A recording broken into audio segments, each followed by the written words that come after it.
Crisco Kidd Block Party. Woo! Talking about the hometown hero. Yeah. I was like, I got to do this from the house. That's a first. I haven't heard hometown hero before. Nobody's ever called you a hometown hero before, Jordin Sparks? Like the hometown girl, but not like hometown hero, but it's got a nice ring to it. Thank you. Jordin, to some people, I've only been in Phoenix 4 years, but there's some people that you're their everything. Like you're the example of success. You're the epitome of having a dream and realizing that and finding yourself and finally getting married and having the family. That's heroic to some people. Thank you. I mean, it is pretty crazy. I remember somebody asking me a while ago if I could have it all. And I was like, what kind of question is that? Like, wait, what? You can. It might not be all at the same time, but you can. I definitely. Right.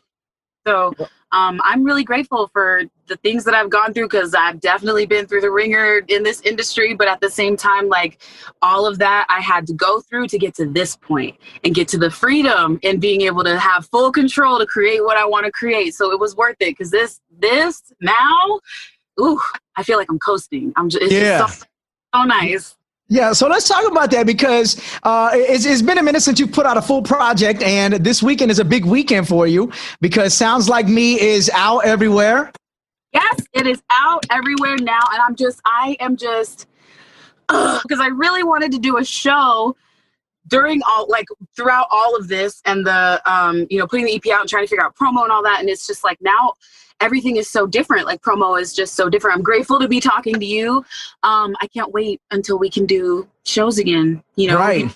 Close. Although I have seen some pretty cool drive-in concert ideas that I thought was really cool. So maybe I can do something like that.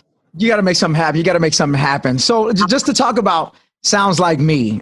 Since the last project, we've all kind of had that growth like we talked about. I got a family, you got a family. And when creating this project, Sounds Like Me, to come up with that title, I would think that this is actually something that you've been waiting to really put out, and it's a reflection of you.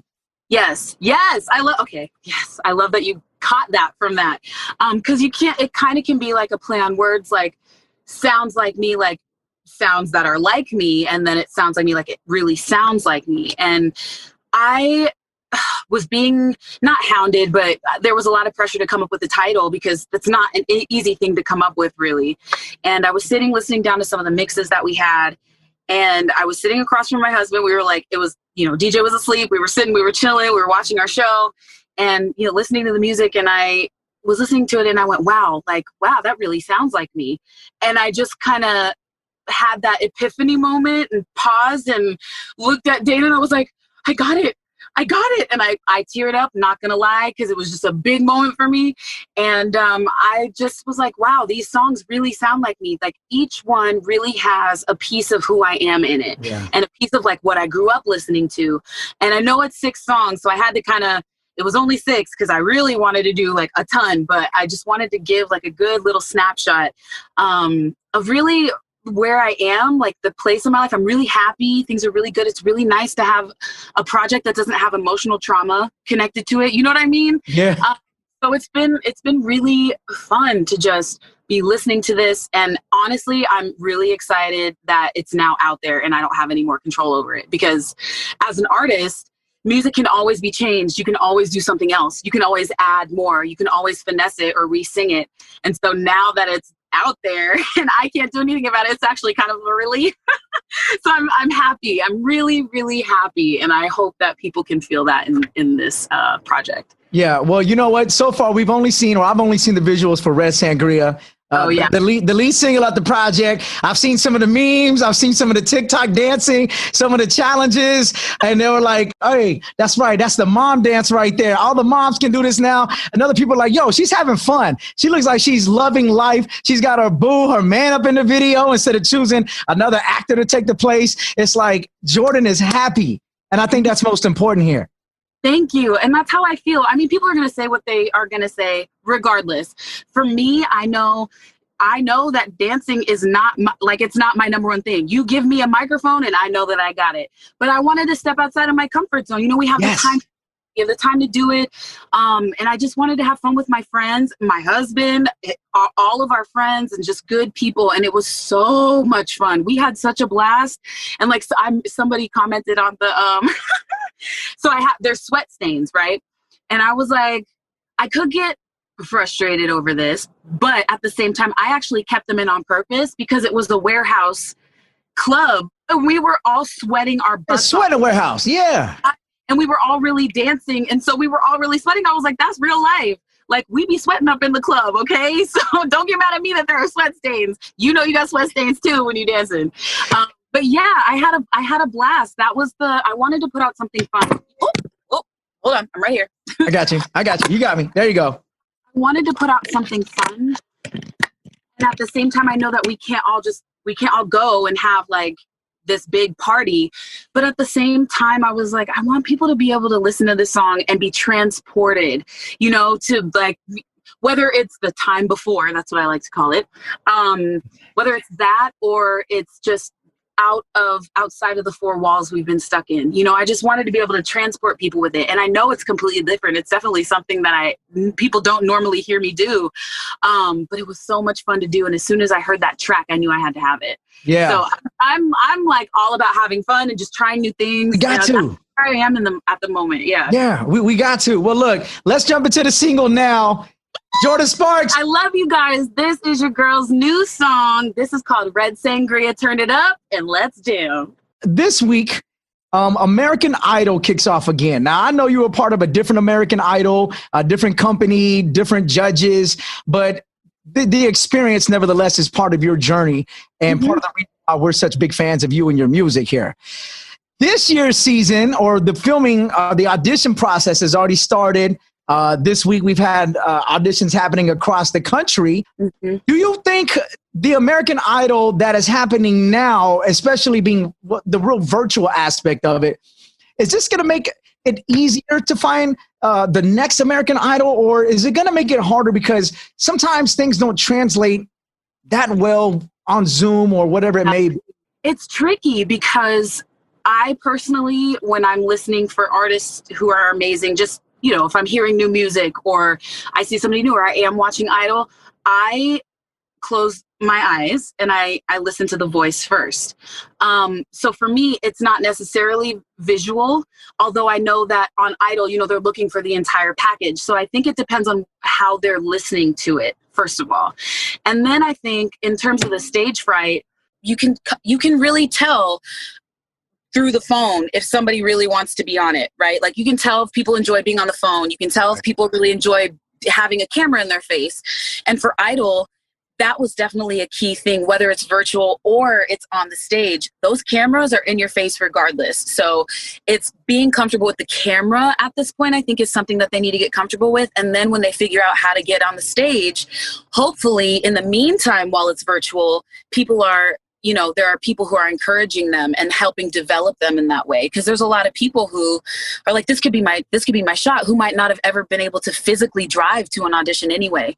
So I think we're going to get a whole new pool of talent, which is really exciting, I think, because sometimes you end up seeing the same people that audition for all the shows, That's true. And so I'm actually really excited to see what this batch of contestants is going to be like. You know what? I didn't even think about it. Now that you bring it up, because so many of our new stars, whether they're an influencer, they're a YouTuber, big on TikTok, Instagram, whatever the social media platform is, this is kind of all they know. Just this right here. Just this rectangle. And it doesn't mean that they're less talented or they can't do things in a larger scale, but maybe they feel most comfortable performing like this where other people can't perform like this. That's a very good way to flip that and think about that. Times are definitely changing. Like TikTok was going crazy at the beginning of quarantine and they were like, Jordin. And I was like, no, I'm not doing it. I tried. I tried, but I ended up being on it, but it's fun. It's fun. And now it makes a lot of sense because we all have time to just create and do fun, silly things. And so it makes a lot of sense. So there are a lot of kids. So I think the age is 15 for Idol still. So there's a lot of those that could potentially be auditioning and they're right here with it. Like I can right here. And I think it's going to be really interesting to see how it goes. So your advice to anyone that is entering this, because the auditions are still happening. If they're watching this, they are listening to this, they need a little advice as they go through the process. What would that be? Well, obviously, I mean, maybe it's not obvious, but I do think that vocally you need to make sure that you're confident. No matter what you're doing on the screen, you don't want whatever you're doing to overpower your voice, because really they're looking for an amazing singer plus the other stuff, you know? So I personally think that focus on the voice when you do your audition, because they don't really give you that much time. Sometimes they'll cut you off at 30 seconds. Whatever song you sing, make sure it's the part in the song that showcases your voice the best. Don't start with the intro of like 30 seconds of music and then, you know, you haven't said a word. You want to make sure it's gonna show you in the best light. That's pretty much, and also to have fun, because you want to be able to have fun on stage. People want to see people having fun on stage. So they're looking for that as well. So I think that would be those three things. You know, don't oversaturate what your voice is. Make sure it's your voice. Make sure the song highlights what you can do, and then have fun. Hey, Jordin Sparks hanging out with us. We're having our stay-at-home combo. Well, really, she's in the Jeep. You know what I'm saying? All about that Jeep life. I'm in the studio. And here was the question. How do you love your new mom life? I love being a dad now. Our kids, like our sons are right there, like literally a month separated. How's it been for you? I love it, actually. I've always loved kids, truthfully. I've always loved kids, love being around them. I love their energy, the wonder, the innocence, all of it. I just love that. And I knew that I would love being a mom if I ever was blessed to be able to be. And I really do love it. It's like, it's so fun. And during this time especially, and you know, because they're about the same age, they are just blossoming. DJ is as almost up to my hips. That's how tall he is. And he's only 2 in a couple of months. Yeah. And his vocabulary, we have full conversations now. He wants to run all day long. Mommy, up the hill, mommy. And I'm like, okay, here we go. Let's go, babe. And we head up there again. Watching him think, watching him just see everything. He loves all music. He loves all sports. He loves being a doctor. He loves tools. He loves fixing things. He loves to cook. Like, it's just been so cool. And especially during this time, like I honestly, I'm not going to wish a quarantine or like a lockdown on anybody. Right. But personally, having traveled for the last almost 15 years of my life, like, I'm really grateful for this time to like actually spend time at home, actually feel what a home feels like, it being functional instead of just like, you know, a laundromat, a storage unit, and a minor hotel, you know? Right. No, you appreciate the time. Yes. You're getting to see, or I should say because I can work from home or I can go into the studios but we're getting to see our kids grow, which a lot of people in our industry, because like you said, you're traveling, you're on the road, you're in the studio, doing so many things here and there. And I think this gives us the time to appreciate that a little more with our kids, you know? And every day I'm just like, he fascinates me. It's just so fascinating to watch, you know? The tantrums are coming. They definitely are. But how do you handle them? Let's get real right quick. Yeah, I'm talking real talk, because when I see Phoenix start yelling and he just keeps telling me no, and then I see him crying for no reason. This is real talk, Jordin Sparks. Real talk, right, Quinn? All three of those things. I know exactly. I feel what my mom and my dad and everybody's parents say when, oh, you want to cry? I'll give you a reason to cry. I feel that pain, but then I remember he's only 2. He's a fresh 2. So he doesn't really know. So are you more of a, like, and I'll give him a little pat if I need to. But a little pow. What's your solution for the tantrums? For me, okay, so I'm the emotional one out of the relationship. So Dana is very steadfast, strong, and like is really good at staying cool, calm, and collected. I'm the more emotional one. So when I see something starting to happen, I try to nip it in the bud before it even starts, right? So like when you see them, when they tense up or like they grab at something, and I just try and calm them down. And since he's been born, I've literally been telling him, come on, buddy, it's time to take deep breaths. Let's take deep breaths. Let's take 3 deep breaths, and then we'll figure it out. And it wasn't until a couple of months ago where he flipped it on me, and he was like, take a deep breath, mommy. And I was like, one, I was very excited because it was working. But two, I know that I have to do it as well, because sometimes the tantrums start because I feel like he's not doing it right, but he doesn't know. Like we get triggered because we're like, no, it's supposed to be like this. You know what I mean? So I try and stop it before it starts, which usually with the deep breaths, it usually helps. He might still, like, there might be a little tear or something, but he calms down. And that's been super great. So I haven't had to have too many big moments. He did have a really big cry the other day where there was nothing I could do to stop it. And I just had to put him in his room and shut the door.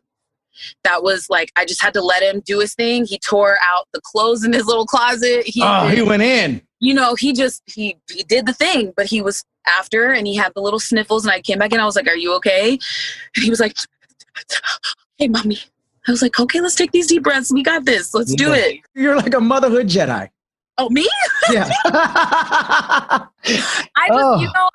Look, it's funny because before he was born, I was like, oh yeah, we're totally gonna, spanking, because that's how I grew up. Not all the time, obviously, but like, when it's needed.